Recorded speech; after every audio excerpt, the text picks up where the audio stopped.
स्वर्गीय संतोष भैया देशमुख यांच्या चरणी प्रथम विनम्र अभिवादन करतो। याच्यानंतर राजे बोलणार आहेत, एकानं सुद्धा जागा सोडायची नाही, कारण त्यांनी उलट केलं। ते म्हणले आधी राजे बोलणार मग मी बोलणार। बाबा, मी राजगादीचा सन्मान करतो ना, मी आधी कसं बोलणार, नंतर कसं बोलणार राजाचं? मी जास्तीच बोलणार नाही।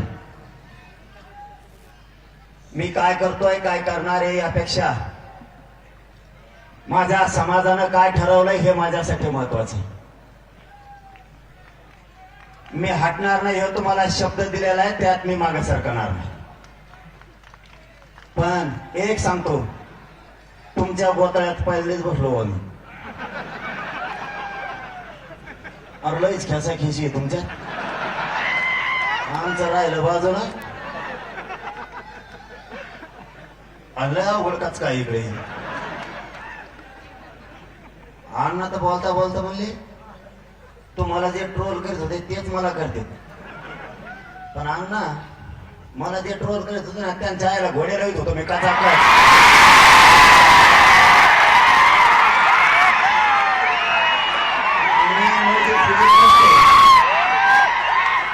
आणि मी काय समजित नाही। मला माझ्या जातीवर कुणी जर अन्याय केला तर मी त्याला सोडित नाही, मग तो किती जागीरदाराच्या आवडाला सोडत। आज सत्ताधारी पक्षातले मला दुसराही प्रश्न विचारला आणखी याच्यात की तुम्ही नाव घेत नाहीत। मी काही जण म्हणले लढत नाही। तुम्हाला काय माहिती मी लढतो का नाही? कुठं बैठका घेता आणि कसल्या घेता आणि कोणाला डाग लावता, आणि मी काय नाव घ्यावा? आता सुरेश दस अन्नाच एकटा काफी आहे ना सगळ्याला।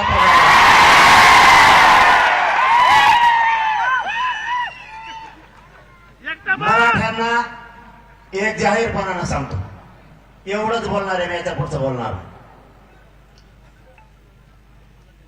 जो आमदार, जो खासदार, जो समाजाचा एखादा सामाजिक कार्यकर्ता समाजाच्या बाजूने बोलत असेल, मग तो भाजपचा असू द्या, नाही तर काँग्रेसचा असू द्या, नाही तर बेसरमाचा असू द्या, नाही तर शिवसेनेचा असू द्या, त्याच्या बाजूला ठामपणानं इथून पुढच्या काळात जातीच्या सगळ्या लोकांनी त्याच्या बाजूला उभारायचं। मग तो कोणाचा असू द्या, आपलं वैयक्तिक जर काय असेल तर ते नंतर बघू। प्रकाश दादा सुद्धा बोलले का नाही? संदीप भैया बोलले, परत ते विजय शेप्पणी ते बोलले। आज गैरहजर येतो ना, पण समजा बोलले ना, हे सांगतोय मी। खासदार बोलले, मग पक्षाचं कोणत्या पण असू द्या, मी जाहीरपणाने सांगतो तुम्हाला, त्याच्या पाठीशी समाजाच्या लोकांना उभं राहायचं शिका। जोपर्यंत ते आपल्या बाजूने बोलतात तोवर आपण त्याच्या बाजूने, आपल्या सोडून पक्षाचा वडा लागला ते ढकलू। समाजाच्या बाजूला बोलतोय तोपर्यंत समाजाने ठाम त्याच्या पाठीशी उभा राहायचं। आता सत्ताधारी पक्षाचे आमदार होते, मला वाटतं पवार साहेब होते बहुतेक, इथे कागदा फुला बाजू ठरे, मग ऐकलं पाहिजे तुम्ही काय चाललंय काय नाही, लय घ्या पांगत बरं का। मग काय थोपाट सुटलं कोंगड सुटत असते।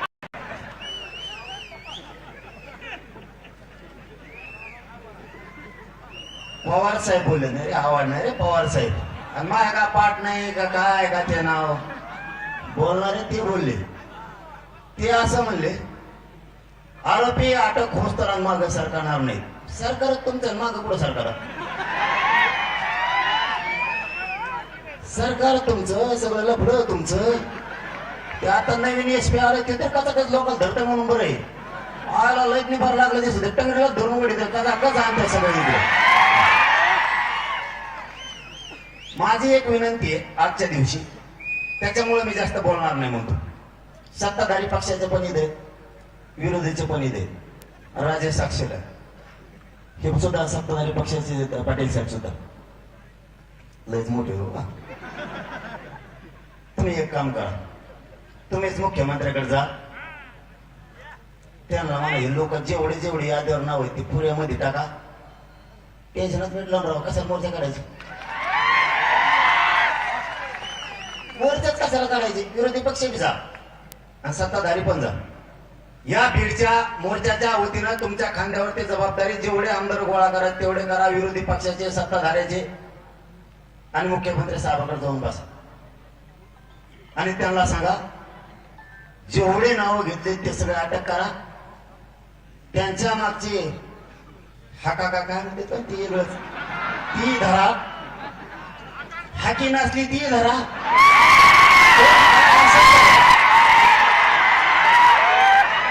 जाऊन दे 7.5 एकराच्या मध्ये कळाला ताण.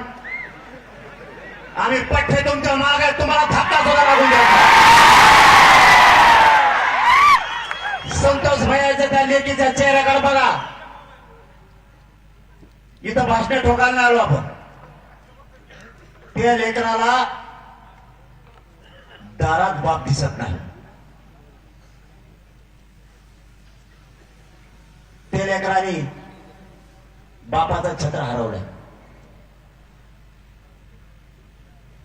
तिला जर दुःख आलं तर तिच्या पाठीवरून कोणी हात फिरायचा.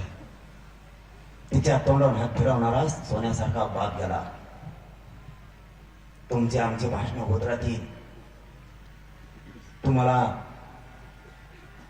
या कुटुंबाच्या पाठीशी राज्यातून उभा राहावं लागेल आणि राज्यभर हे लोन आंदोलनाचं पसरलं पाहिजे. प्रत्येक जिल्ह्यात तयारी करा. आपण आपल्या जिल्ह्यात सोडो, मागा सरकायचा नाही कोणी. आणखीन एक सल्ला, धाडशीपणा हे आणखीन हल्ले करू शकते. आता वाट बघायची. कुणी आपल्यावर हल्ला केला की उत्तर जशाला तसंच आता इथून पुढे. आता जशाला तसं, आता जशाला तसं. हे किती दिवस धरतेत बघू, पकडी देत का नाहीत बघू. अरे आपण मराठे पाणी पाजायचं, याला सोडायचं नाही. आता याला आता पाणी पाजायचं. आणि एकदा यावेळेस पट्ट्या बोलतो ना करीत असतो, तुम्हाला माहिती आहे मग आपला काय कसं जे बोलतो ना मग ते आपण करत असतो. आणि आज जबाबदारी तुमच्या खांद्यावर दिली म्हणून मी बोललो नाही. आज जोडून सांगतो तुम्हाला सगळ्या, मुख्यमंत्र्याकडे जा, त्यांना सांगा हे उचलून टाका. कोण कोण येत ना हे धरा. हे सापडणं काय मोठी गोष्ट नाही. एकही शब्द मुख्यमंत्र्याला बोलणार नाही जनतेसमोर सवाल नाही. जर नाही धरलं मी कचाकच घोडेल बरं का. तुमच्या पायावर हात लावून सांगतो, या लेकराचं तोंड नाही बघू शकत तुम्ही. तुमचा नेता आमचा दुश्मन नाही आणि विरोधी पक्ष हे का सासरे नाहीत आमचे. आमचं लेकरू गेलं, आमच्या आईच्या कंपाळाचं कुंकू पुसलंय. त्या लेकराचं तोंड सुद्धा बघू वाटत. कोणताही मराठ्याचा नेता, ओबीसीचा नेता जर मराठ्यांच्या बाजूने उठला तर मराठ्यांनी त्याचे पाठ राखण करून, संरक्षण करून त्याच्या पाठीचे खंडोर वाढायचे. उपकार विसरायचे नाही. पण पुढच्या काळात सावध राहा. आरोपी सापडणं काय लय मोठी गोष्ट नाही. अरे आमची अशी फजिती केली. आमचे फुलं टाकणारे लोकांवर सुद्धा गुन्हे दाखल केले. आमचा एक पोरग मुंबईत 8 महिने होते. काय केलं तर कमेंट टाकली. कमेंट बोलला असेल काही आणि तुम्हाला खून केलेले आरोपी सापडत नाही. ही किती मोठी गोष्ट, ही किती मोठी गोष्ट आहे. साधे 160 चे पोरं सुद्धा 107 म्हणजे सहज विषय 154च्या नोटीसवाले सुद्धा नेऊन बसवले. तुम्हाला आरोपी सापडत नाही. सरकार आलंय, सरकार गोरगरिबांना न्याय देणार का नाही? संतोष भायाचा हत्या झाली, परभणीचं प्रकरण झालं, राजगुरुनगरला झालंय, त्याच्यानंतर उरणमध्ये झालंय, काल धाराशिव मध्ये झालंय, आंबड मध्ये एका मुलीला फाशी घ्यावा लागली तरीही ते रॅकेट पकडलं जात नाही. परवा रात्री पुन्हा एका मुलीला छेडछाड करून तिथं त्या आरोपीला जाऊन सांगितलं मला सत्तेचं पाठबळ आहे, मला कोणी अटक करू शकत नाही, मी या पोरीला घरात घुसून उचलून नेणार असा आरोपी म्हणतोय. मग जर हे मुख्यमंत्र्यांच्या हातात सत्ता येऊन अधिकार येऊन जर मराठ्यांना न्याय मिळत नसला आणि तुम्ही जातीवादी मंत्री जर पोचणार असला तर आम्हाला दंडुक्या हातात घ्यावा लागणार आहे.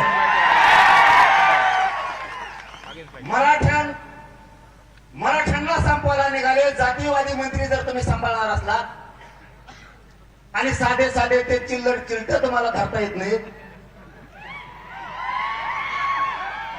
तर मग अवघड आहे. मग आम्ही जर खवळलो आम्हाला नाव ठेवू नका. आज या मोर्चाच्या निमित्तानं तुमच्या खांद्यावरती जबाबदारी. आणखीनही या राज्यात जरी सरकार पक्षाला किंवा काही जातीवादी मंत्र्यांना या राज्यात विध्वंस घडून आणायचा असला तरी आम्हाला घडून येऊ द्यायचा नाही हे प्रामाणिकपणानं सांगतो.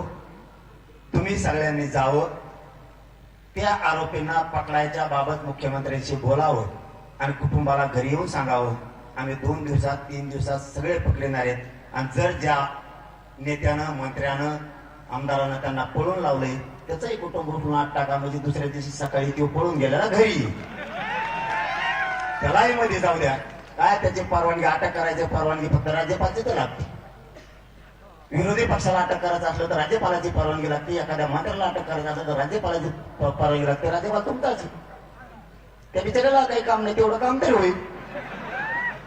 एका झटक्यात तुमचं वेळ आवडायचं कमी होऊन जाईल. तुमच्याला झपका वेगळाच आहे बाबू.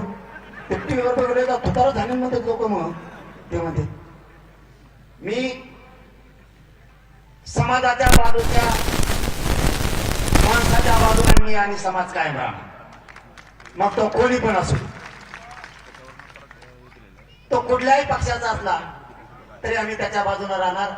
माझी शेवटची विनंती आहे संतोष भैयाला न्याय देण्यासाठी तातडीनं सगळ्याला उचलायचा सांगा नसता हे राज्यभर लोन जाणार आहे. आणि कोणाचा बापाला 2 मंत्री नाही 50 बी केले ना कसलीच जगेदाराच्या आवाज आली तरी हे म्हणून पण येऊ दे. माझी सगळ्यांना विनंती आहे आपण या संतोष भैयाला न्याय मिळेपर्यंत बीड जिल्ह्यातल्या एकाही जनतेला मागे सारखायचं नाही. बघू आता त्यांच्यावरती जबाबदारी टाकली. मला आजच माहित झालं ते मुख्यमंत्र्यांच्या जवळचे दुसरे पवार साहेब आमदार जवळचे म्हणल्यावर मला वाटतं उद्या संध्याकाळ सगळ्याला अटॅक येतील. 100% अशी आपण सगळी आशा व्यक्त करू. कारण आपल्या लेकराला लेकीला न्याय मिळत 100% आपण समाज विश्वास ठेवू. मुख्यमंत्र्याला म्हणा ढाकाना राव कापा उठणार तुमचं तरी काय नीट राव तुम्हाला डिझेल विकत आणायचंय का काय कना जायचंय ट्रक न्यायची टप्पू धर गाबाळ कोचा द्यायचं टाकून सगळे गप्पा जाऊ द्यायचं म्हणजे काय तरी नीट तुम्हाला काय राव काय ना काय डिझेलवर पैसे टाकायला देऊ का त्याला काय एवढा लोड घ्यायचा तुम्हाला. साप नका पोचू साप आहेत बरे. मुख्यमंत्री साहेबाला सांगा हे साप आहेत यांना किती दूध जर पाडलं ना हे वर टंगडी करून मुतत येत. पोचू नका यांना. तुम्ही पोचलं आम्ही चरबी उतरणार आहेत. 100% चरबी उतरणार. आपण त्याची चरबी उतरी म्हणलो ना त्याची उतरत असतो. लय खतरनाक आवला द्या म्हणजे उतरणार म्हणजे उतरणार. आपण सगळेजण संतोष भाईच्या पाठीशी उभा राहू. संतोष भाईला शेवटी श्रद्धांजली होणार आहे. संभाजीराजेंचं भाषण झाल्याशिवाय एकानंही जागा अजिबात सोडायची नाही. कारण मला आधीच सांगितलंय तुम्ही बोललो की सगळे उठून पळतील म्हणले. त्यामुळे मी बसून राहणार अजिबात एकानं सुद्धा उठायचं नाही. धन्यवाद. जय शिवराय. यानंतर छत्रपती संभाजीराजे यांना विनंती